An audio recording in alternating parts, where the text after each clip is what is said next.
But Manisha Gupta, our commodities expert, is here. Manisha, what's the one commodity you're looking at today? I'm looking at crude oil prices because, it's been just 4 days of the week and we've seen 10% of gains come in for the crude oil prices. We've actually come back all the way from $81 off a low to nearly 93.5 on your screens. And the one reason that the prices have been rising is the OPEC and allies meeting. And ahead of that, markets were factoring in this kind of an output cut. But 2 million barrels clearly is on the absolute higher side of the range, which is 2% of the global supply as well. So we will see these cuts start coming in the month of November itself. The next time that the OPEC holds a meeting now will be on 4th of December, and that is when they will assess the international situation at that time there. Well, apart from that, this is clearly the biggest output cut that OPEC and allies have done since the COVID numbers there.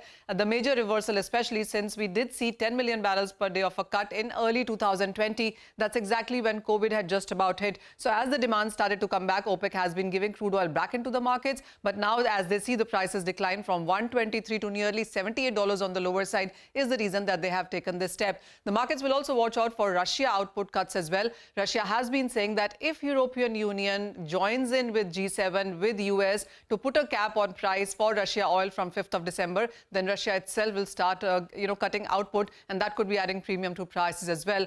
Also supporting is the fact that the US inventories have declined for a second straight day, and we are now at 429.2 million barrels per day for them as well. Well, the OPEC and allies did cut 1 lakh barrels per day in the month of August, but 2 million barrels is clearly a way more jump from those levels. Also, when you look at the OPEC and allies production itself, they missed target by 2.9 million barrels per day in the month of July. The global markets already are looking at a deficit of 0.6 million barrels per day. So with 0.6 plus 2.9 plus 2 million, another additional cut that we are seeing, we are looking at a lot of supply cut coming into the market to the tune of 4 to 4.5 million barrels per day. And if you see a demand coming back, then you could be looking at higher prices in case of crude from here as well.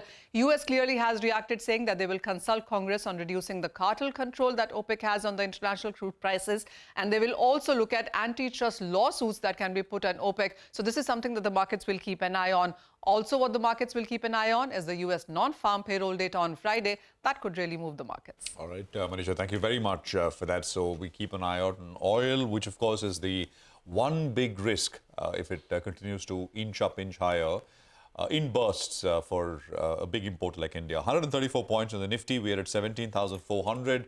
So not very much after that initial surge from the opening levels. What we'll do is we'll take a quick commercial break here. We'll come back, and our special segment, it's the economy. Lata will get chatting with Vijay Kumar of NCC and Rajeshwar Burla of ICRA to discuss the key trends in the road sector. The sector is witnessing multiple upgrades so far in the first half of FY23. Stay tuned for that conversation.